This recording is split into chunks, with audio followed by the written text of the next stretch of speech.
सभी को मेरा नमस्कार। मैं अनुराग सिंह सर्वप्रथम आप सभी को भारत के चंद्रयान 3 की सफलता के लिए हार्दिक शुभकामनाएं देना चाहती हूँ।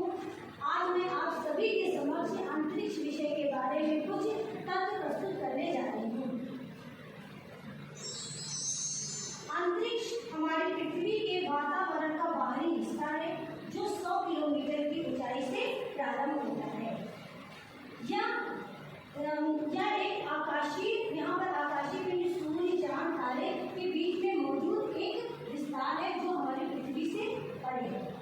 यह एक कठोर निर्वात है जिसमें कणों का जो घनत्व होता है वो बहुत ही कम होता है। अब निर्वात का क्या होता है कि निर्वात उसे कहते हैं जो एक खाली स्थान होता है जिसमें ना तो हवा और ना ही ध्वनि का आवागमन हो पाता है। हमारी पृथ्वी पे सूर्य चांद तारे और उल्का पिंड अनेक आकाशीय पिंड विद्यमान है। अब हमारा जो ब्रह्मांड सबसे पहले हम देखेंगे ये है ब्रह्मांड। अब हमारा जो ब्रह्मांड है ये बना तो जो ब्रह्मांड है वो एक गर्म और सघन गोले के रूप में विद्यमान था और जो ये गोला था अचानक इसलिए कहते हैं गर्मी और सघनता के कारण क्या हुआ एक विस्फोट हो गया और जो ये विस्फोट हुआ उसको हम बिग बैंग की घटना के नाम से जानते हैं। और जब ये विस्फोट हुआ तो उससे क्या हुआ कि ब्रह्मांड तेजी से फैलने लगा और जो फैलाव आज भी हो रहा है।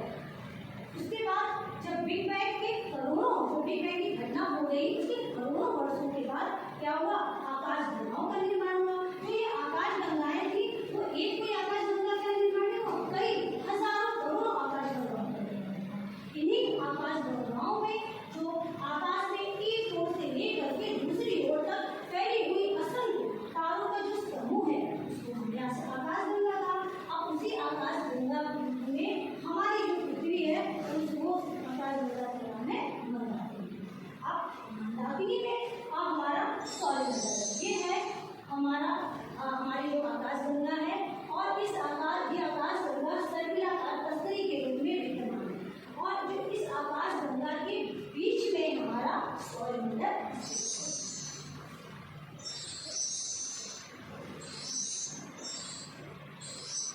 अब हमारा जो सौरमंडल के बीच में आकाश गंगा के बीच में है लेकिन आकाश गंगा के बीचों बीच में है ब्लैक होल में गुरुत्वाकर्षण का जो बल लगता है वो बहुत अधिक लगता है। वो अपने आसपास छोटी चीजें होती है उसको बहुत तेजी के साथ खींच लेता है और साथ ही इतना गहरा है कि उसमें सूर्य का प्रकाश भी नहीं प्रवेश पा जाता है। उसके बाद हमारा आता है सौरमंडल। जो ये सौरमंडल है सौरमंडल के बाद 8 ग्रह और ये 8 जो सूर्य का चक्कर लगा है ये पथ है। जो ये आपको बच्चों लाइन से दिख रहा है ये है पथ। जो ये सर्पिलाकार ये कहते हैं पथ दिख रहे हैं ये पथ है जिसमें ये सब सूर्य का चक्कर लगाते हैं। तो सूर्य का परिवार में 8 लगाते हैं और जो ये 8 ग्रह हैं ये सूर्य का वृत्ताकार कहते हैं दीर्घाकार में चक्कर लगाते हैं। अब जो ये सूर्य है सूर्य के सबसे पास में हमारा जो ग्रह है वो बुध ग्रह है सबसे छोटा ग्रह है। दूसरे नंबर पे आता है हमारा शुक्र ग्रह जिसको हम सबसे चमकीला ग्रह कहते हैं। तीसरे नंबर पे हमारी पृथ्वी आती है जो सबसे जहाँ पर जीवन है और चौथे नंबर पे हमारा आया है मंगल जिसकी जो भूमि है वो लाल रंग की है। पांचवें नंबर पे हमारा आता है बृहस्पति ग्रह जो धूल और तरल पदार्थों से युक्त है और बृहस्पति ग्रह सबसे बड़ा ग्रह है जो सूर्य का चक्कर लगाने में पूरे 12 साल लगता है। छठे नंबर पे आता हमारा शनि ग्रह है। इसके 7 छल्ले हैं जो 2 चंद्रमा के आपस में टकराने की वजह से इन छल्लों का निर्माण हुआ है। 7वां ग्रह हमारा अरुण आता है जिसमें मीथेन गैस की अधिकता के कारण इसका रंग जो है नीले रहता है।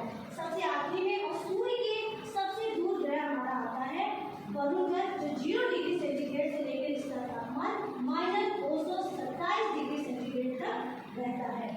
इसके साथ ही जब हमारी आकाश गंगा बनी तो हमारी आकाश गंगा के बाद कई कहते हैं सूर्य की उत्पत्ति के बाद आकाशीय पिंड बने जो क्षुद्र ग्रह, धूमकेतु, निहारिका,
का निहाय क्या